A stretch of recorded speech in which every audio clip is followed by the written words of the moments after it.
Hello friends, मैं नरेश चौक से। और आज के वीडियो में हम जानने वाले हैं कि हम जो हमारे जो एग्जिस्टिंग कस्टमर्स हैं या फिर जो नए कस्टमर्स भी हैं, हम उनको लॉन्ग टर्म में कैसे सर्विस दे सकते हैं या फिर उनको हम कैसे कंटिन्यूसली रिटेन करके अपने रेवेन्यू को, कंपनी को इंक्रीज़ कर सकते हैं। तो चलिए फ्रेंड्स, वीडियो में अंत तक बने रहिएगा और अगर आपने अभी तक हमारे चैनल को सब्सक्राइब नहीं किया है तो सब्सक्राइब भी कीजिएगा। चलिए स्टार्ट करते हैं और हमारा सबसे पहला पॉइंट देखते हैं, जो कि है competitive pricing. Competitive pricing means हमारा कस्टमर, चाहे हम प्रोडक्ट डिलीवर कर रहे हैं, मतलब मीन्स प्रोडक्ट मैन्युफैक्चर कर रहे हैं या फिर सर्विस प्रोवाइड कर रहे हैं, वो कॉम्पिटिटिव होना चाहिए। मीन्स ऐसा तो नहीं है कि कस्टमर, जो हमारा कस्टमर, उन्होंने किसी एक ही पार्टी से कोटेशन लिया या हम ही से लिया है, उसने तो 3 से 4 से लिया होगा जब उन्होंने आरएफक्यू शेयर किया हुआ। तो जो हमारा प्रोडक्ट है या फिर जो हम सर्विस डिलीवर कर रहे हैं वो कॉम्पिटिटिव होनी चाहिए, मतलब वो बिल्कुल जेन्युइन रेट होना चाहिए, उसका हमारे पास ब्रेकअप भी रेडी होना चाहिए। क्योंकि कभी भी कस्टमर ब्रेकअप हमसे मांग सकता है कि अगर आपने ये कोटेशन हमको दिया है तो इसका ब्रेकअप दीजिए।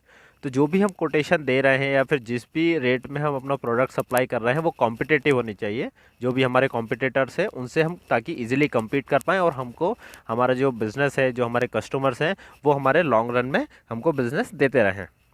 इसके बाद हमारा नेक्स्ट पॉइंट आता है, जो कि है good quality. Good quality means जो भी प्रोडक्ट या सर्विस हम डिलीवर कर रहे हैं वो with in a CTQ, with in a tolerance limit और फंक्शनली, एस्थेटिकली सारे पॉइंट्स पे क्वालिटी ओके होना चाहिए। उसमें कहीं भी रिवर्क या रिपेयर के पॉइंट्स कहीं भी नहीं आना चाहिए। कस्टमर सीधा आए, चेक करें, सप्लायर पॉइंट पे चेक करें या फिर जो उनकी इनकमिंग क्वालिटी वो चेक करें और सीधा प्रोडक्शन में चला जाए। तो जैसे ही हम गुड क्वालिटी प्रोडक्ट अपने कस्टमर को सप्लाई करेंगे तो ऑटोमेटिकली सेटिस्फाई हो जाएंगे कि भाई इनसे अच्छे प्रोडक्ट्स आते हैं। उसमें अगर हम अच्छी क्वालिटी प्रोडक्ट दे रहे हैं ना, और अगर हमारा स्लाइटली रेट हमारे कॉम्पिटिटर से ज़्यादा भी है, तब भी कस्टमर्स हमको कंटिन्यूसली ऑर्डर देते हैं, क्योंकि वहाँ पे उनको जो प्रोडक्ट मिल रहा है वो गुड क्वालिटी का मिल रहा है, अच्छी क्वालिटी जा रही है उनको।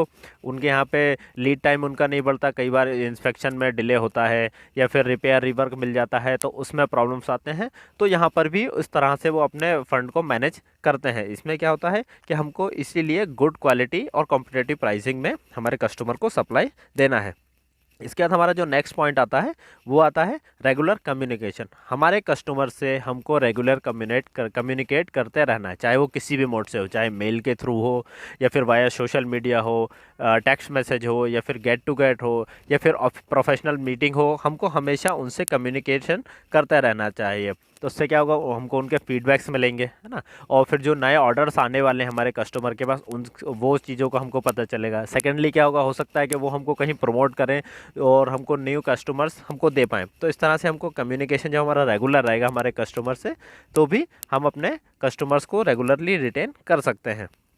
इसके बाद जो हमारा नेक्स्ट पॉइंट आता है, प्रॉम्प्ट टू रिप्लेसमेंट और रिवर्क इफ़ एनी। वैसे तो रिप्लेसमेंट और रिवर्क का ऑप्शन होना ही नहीं चाहिए, क्योंकि जब हम अच्छी क्वालिटी, गुड क्वालिटी प्रोडक्ट या सर्विस दे रहे हैं तो उसमें रिपेयर या रिवर्क का कोई ऑप्शन नहीं।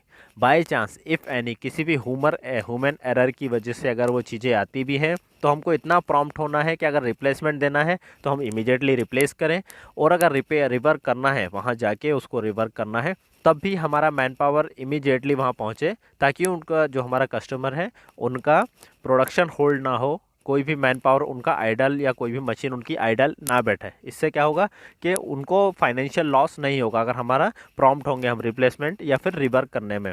तो ये भी हमारा एक पॉइंट है। इसके बाद जो हमारा नेक्स्ट पॉइंट आता है वो आता है, हमारा जो नेक्स्ट पॉइंट है वो है ऑफरिंग यूनिक सर्विसेज। मीन्स हमारे कस्टमर जो भी हमको लॉन्ग रन में हमको बिजनेस दे रहे हैं उनको हमको स्पेशल या फिर यूँ कहें कि यूनिक सर्विसेज या फिर ऐसा कहें कि ऑफ़र हमको देना है। किस तरह के ऑफ़र्स देना है वो देखते हैं। जैसे कि हम उनको डिस्काउंट्स दे सकते हैं। जैसे हम अपने फॉर एग्जांपल हम कहें कि सर, अगर आप हमको 10 लाख का अगर कोई डिस्काउंट, सॉरी 10 लाख का ऑर्डर आप हमको दे रहे हैं पर मंथ बेसिस पे, अगर 10 लाख या 1 CR का ऑर्डर देना है तो हम आपको 0.5% का इसमें डिस्काउंट देंगे, है ना। अगर आप 1 CR का, अगर वो हमको 1 करोड़ का अगर हमको ऑर्डर देना है तो अगर हम 0.5% उनको ऑफ़र देंगे तो मतलब 50,000 उनको कम कर देंगे। तो एक तरह इस तरह का ऑफ़र हो सकता है। सेकंड क्या हो सकता है कि फ्री ऑफ़र। मीन्स अगर आपने हमको 1 लाख पीसेस कोई ऑर्डर दिए हैं तो हम आपको कुछ 1% या फिर मान के चलिए 1 लाख का ऑर्डर दे रहे हैं तो हम आपको 100 पीसेस फ्री देंगे। कोई भी XYZ प्रोडक्ट मान लीजिए, कोई टॉय मान लीजिए या फिर कोई स्प्रिंग, कोई हार्डवेयर समझ लीजिए, किसी भी टाइप का प्रोडक्ट है। तो हम कह सकते हैं कि सर आप हमको 1 लाख का ऑर्डर दीजिए, हम आपको 100 या 1000 पीसेस इसमें फ्री ऑफ कॉस्ट देंगे, मतलब फ्री देंगे। तो इस तरह का ऑफ़र हम दे सकते हैं। इसके बाद जो हमारा नेक्स्ट आता है वो है मेंबरशिप। मीन्स जब आप हमको इतने CR का अगर ऑर्डर देते हैं तो लाइफ टाइम का आपको इतना डिस्काउंट दिया जाएगा। जैसे हमने फर्स्ट डिस्काउंट वाले ऑप्शन में लिया कि हम 0.5 का दे रहे हैं ना, अगर हम अपने कस्टमर को कहें सर अगर हम आप हमको नेक्स्ट 5 या 10 ईयर्स तक कंटिन्यूसली 100 CR या 1 CR जो भी एग्जांपल समझिए उसका अगर इतने अमाउंट का ऑर्डर अगर वॉल्यूम का ऑर्डर देते हैं तो आपको लाइफ टाइम के लिए 0.5% का हम डिस्काउंट देंगे जो भी आप ऑर्डर्स हमको प्लेस करते हैं। तो इन सारे पॉइंट्स के थ्रू हम अपने कस्टमर को रिटेन कर सकते हैं, अपने बिजनेस को रेवेन्यू को बढ़ा सकते हैं, अपनी कंपनीज के और जोग्राफिकल डाइवर्सिफिकेशन भी इंक्रीज कर सकते हैं। तो चलिए फ्रेंड्स, आज के वीडियो को यहीं ख़त्म करते हैं। मुझे उम्मीद है और इन्हीं सारे पॉइंट्स को फॉलो करके आप अपने कस्टमर को कंटिन्यूसली रिटेन करते जाएंगे और अपनी कंपनी को कंटिन्यूसली इंक्रीज करते जाएंगे। Thank you friends, thanks for watching.